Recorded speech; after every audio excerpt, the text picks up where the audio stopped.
We talked about Masterpiece toys, specifically Megatron, and how it sounded like we were going to be getting more Beast Wars related stuff in the future. Well, lo and behold, here we go. And this is a really interesting one. So, the Transformers Encore line, which is a Japanese reissue line, has been notoriously known for reissuing primarily Generation 1 stuff. We had recently with their Encore line, they did their Robots in Disguise, aka Car Robots 2-pack of Fire Convoy, God Magnus, Optimus Prime, Ultra Magnus, whatever you want to call it. They did a reissue box out of that. And it was a little overpriced, and it had some QC issues from what I heard reports of, but it was, it had some little paint scheme changes from the original toy to be a little more show accurate. But it was something that we encountered, and it showed that the Encore line can be stuff from outside that bubble. But it looks like there's more coming now. Now, here's a really interesting one. So now we have Transformers Beast Wars Returns Convoy. And for people that don't know, Beast Wars Returns was the Japanese name for Optimus Primal in the Beast Machines continuity and the Beast Machines show. So they're going to be reissuing, but in this case it's not so much a reissue because they never got this toy on this side of the ocean. They're going to be reissuing the Air Attack Optimus Primal. And the Air Attack Optimus Primal was one of those toys that had a very bizarre kind of release history, which was this was a Supreme Class toy that was originally planned to be released in the Beast Machines toy line. It had articulated fingers. It was the first Transformer to really have like 100% articulated fingers. I remember when I first got mine, right away I did the middle finger like the high schooler that I was. And so this toy was supposed to be released for Beast Machines. It was released way too late in the lifespan of the line, so it ended up getting released under the Robots in Disguise line. So you had like like this Supreme Class Optimus Primal character from Beast Machines, but in a Robots in Disguise box. What was special about it was it wasn't the first Transformer toy that spoke lines electronically, but it was the first time we had a Transformer toy that spoke lines electronically in America that used the actual voice actor. Gary Chalk's lines were actually recorded for this, where if you want to be technical, the first Transformer toy to use voice acting stuff, but from the actual voice actor, Japan did a lot of pull string figures and stuff, which actually used the actual voice actors from the Japanese dub. But from the American dub, we never, we had I Am Optimus Prime from G2, but that wasn't Peter Cullen. Same thing with Megatron Attacks, like that wasn't Frank Welker. We never really got that kind of stuff. But this what do you mean Megatron never said Megatron? He never talked to himself in the third person and said that? Never. Aww. And he didn't have a sticker on his chest that said Megatron rules, But, so this figure was released in America, technically in the wrong line, just because they wanted to get it out there. And I mean the same thing where there was the Megabolt Megatron, which was the Megatron that turns into a head from Beast Machines. That also was released in the Robots in Disguise line because it wasn't able to be released in time. That being said, Japan had a very weird way that Beast Machines toys were released over there. They were all Toys R Us exclusives. They were called Beast Wars Returns, and it was a very limited run of figures. A lot of those figures, some of them were only 2,000 made, some of them only 3,000 made. So they're very difficult to get, a lot of them. And the sad thing is the large line of molds that Beast Machines was, Japan didn't get all of them. They got the primary characters, and more or less that's about it. But they also didn't get like Supreme Cheetor, and they also didn't get this Optimus Primal. So this is the first time Japan is going to be getting Supreme Class Air Attack Optimus Primal.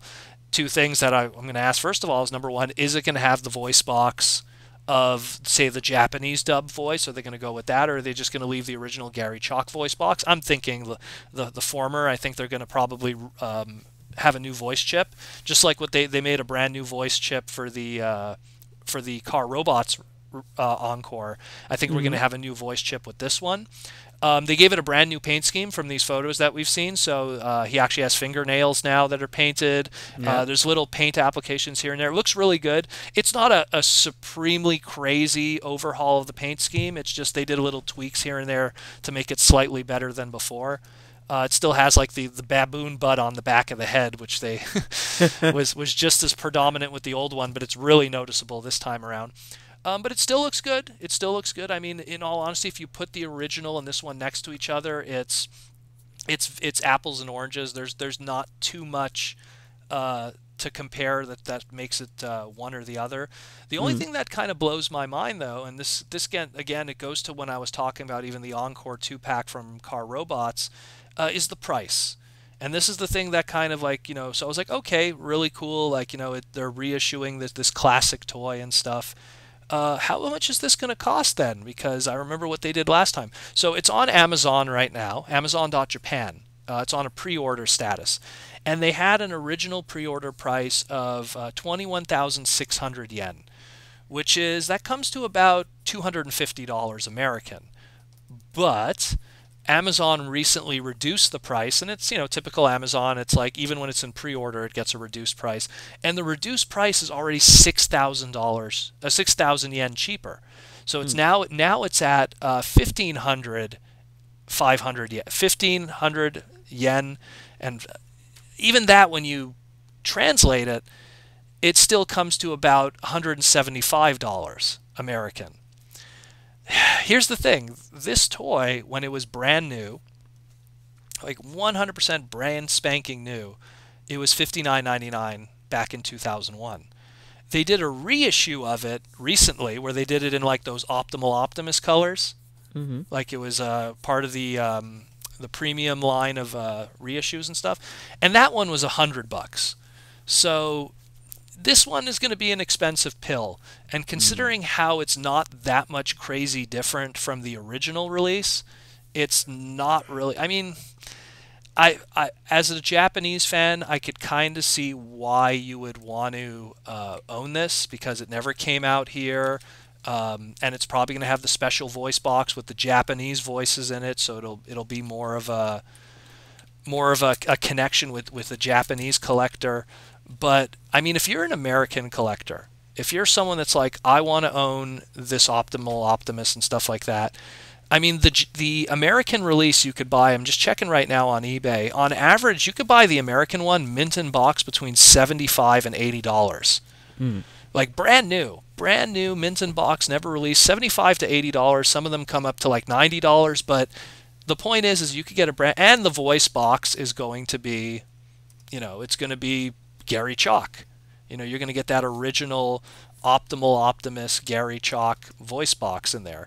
Where this one, I'm pretty much guaranteeing that's not going to be the case. The only difference is you're just going to have to decide if you really want something that's super, super, super show accurate, which is really, I mean, the original Air Attack did a pretty good job already, like the American one. So it's just a matter, do you want to like to pay that extra $50 to $100 plus shipping? That's another factor too. It's going to have to come from Japan and Amazon and everything, and God forbid someone middlemans this. Do you want to pay that extra shipping, just shipping and cost, just so you could have something that looks slightly better? So it's, I mean, to me, I would say, and this is even me personally, this is a heavy pass, and it's someone, if you are interested in this and you don't own the mold already, there's a lot more cheaper options that get the job done in the same way. So, I mean, it's a bizarre one, but I mean, it's good for Japan, because Japan never got this mold. Like when we were talking about the Encore 2-pack of car robots with Optimus and Ultra Magnus, Japan got those molds. Japan got those molds more than once, I'm pretty sure. Yeah, more than once, many times over. They got clear repaint, black repaint, you know, gold lucky draws. Lucky draw, like, yeah, they got those molds many times.